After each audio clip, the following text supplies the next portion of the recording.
असंभव कुछ नहीं होता दोस्त, ये परिकल्पनाएं हैं खाली। और मैं आज तो आपको बहुत ईमानदारी से और 12 साल के तजुर्बे का निचोड़ निकाल के बता सकता हूं कि इस दुनिया में असंभव नाम का कोई शब्द होता ही नहीं है।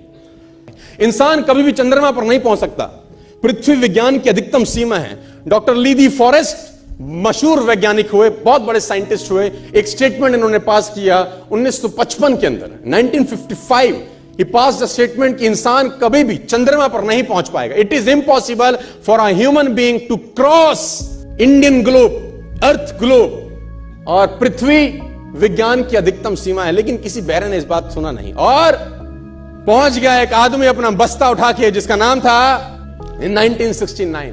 और उसके बाद तो स्पेस जर्नी ऐसी हो गई जैसे आप और मैं अभी पतिया और बैंकॉक चले जाते हैं। लॉर्ड केल्विन बहुत बड़े साइंटिस्ट हुए, उनका स्टेटमेंट आया कि सिर्फ पक्षी उड़ान भर सकते हैं, हवा से भारी मशीन का उड़ान भरना असंभव है। इट इज इम्पॉसिबल कि हवा से कुछ भी भारा हो और वो उड़ सके, क्योंकि ग्रेविटी उसको गिरा देगा। लेकिन तमाचा मारा इन लोगों ने, तमाचा मारा और लिख के दिया कि हमने साइकिल के स्पेयर पार्ट से इंसानों को पक्षी बना दिया। साइकिल के स्पेयर पार्ट से इंसानों को पक्षी बना दिया। 16 साल लगे राइट ब्रदर्स को जहाज का निर्माण करने में। लेकिन इन लोगों ने उसकी बात नहीं सुनी कि जो कहते थे कि वायु का सिद्धांत तुम्हारे विपरीत है।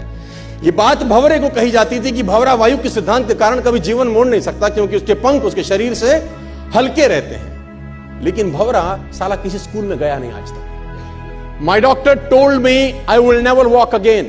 मेरे डॉक्टर ने मुझे कहा कि तुम कभी चल नहीं सकोगी। My doctor told me you will never walk again. My mother told me I would, and I believed my mother rather than doctor. Wilma Rudolph एक ऐसी एथलीट हुई जिनको पोलियो था, जिनको डॉक्टर ने कहा तू चल नहीं सकती, मां ने कहा तू चल सकती है। उसने कहा मैंने डॉक्टर की बात नहीं मानी, मैंने अपनी मां की बात मानी। 3 ओलंपिक गोल्ड मेडल जीती ये लड़की, 3 ओलंपिक गोल्ड मेडल, जिसको डॉक्टर कह रहा है कि तू चल। लेकिन मां क्या बोलती है? मैं आपको उदाहरण देना चाहूंगा सर। बहुत छोटे थे अल्बर्ट आइंस्टीन, दुनिया के महान वैज्ञानिक में से एक हुए, मंद बुद्धि कहा जाता था। 8 साल के थे, घर पहुंचे, मां को चिट्ठी दिया। When he was 8 years old, came to his home, given letter to his mother. मां को एक चिट्ठी दिया, मां ने वो चिट्ठी पढ़ा। 8 साल के थे और चिट्ठी में प्रिंसिपल का खत था उसकी मां के नाम।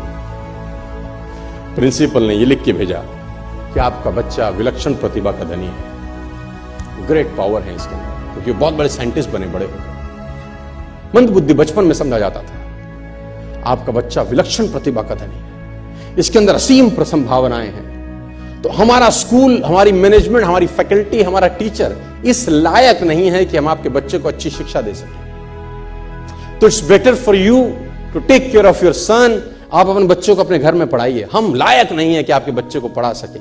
और उसकी मां ने पढ़ते पढ़ते आंखों में आंसू ले आई और उसने बच्चे को कहा कल से तू स्कूल नहीं जाएगा, मैं तेरी परवरिश घर पे करूंगी, क्योंकि तेरा टीचर तुझे इस लायक नहीं समझता। मतलब वो अपने आप को इस लायक नहीं समझते। बच्चा खुश हुआ, मोटिवेट हो गया और लग गया। उसकी मां का निधन हो गया और अल्बर्ट आइंस्टीन बहुत बड़े साइंटिस्ट हो गए। अल्बर्ट आइंस्टीन जब बहुत बड़े साइंटिस्ट हुए तो मकान शिफ्ट कर रहे थे अपना, और जीवन का सच्ची घटना वो अपनी ऑटोबायोग्राफी में लिखते हैं कि जब मैं मकान शिफ्ट कर रहा था तो एक ड्रॉस के अंदर मुझे वो व्हाइट कलर का पेपर फोल्डेड अवस्था में मिला। मुझे समझ नहीं था कि क्या है। मैंने उसको फोल्डिंग अवस्था से मिट्टी को हटा के जब खोला तो वो उस टीचर का लेटर था जो बहुत साल पहले टीचर ने मेरे हाथ में दिया था और मैंने अपनी मां के हाथ में रखा था। अब वो बड़ी उत्सुकता के साथ उस खत को पढ़ने लगे। जैसे उन्होंने खत पढ़ना शुरू किया और वो जार जार होकर रोए। उसमें लिखा था कि तुम्हारा बच्चा मंदबुद्धि है, ये हमारे स्कूल के लायक नहीं है, इसको आज के बाद हमारे स्कूल में मत भेजना, इसकी परवरिश खुद किया। मां ने उल्टा पढ़ा, मां ने उल्टा पढ़ा कि नहीं, ऐसा नहीं है, तू सब कुछ कर सकता है, तेरे हाथ पास पावर है, तेरे में प्रतिभा है, यू कैन डू वंडर्स। दोस्तों, इस दुनिया में किसी की बात मत सुनना। नेवर एवर बिलीव एनीबॉडी कि जो तुमको बोले कि तू नहीं कर सकता, कान पे मारना, बोला साले तू नहीं कर सकता, हम करेंगे।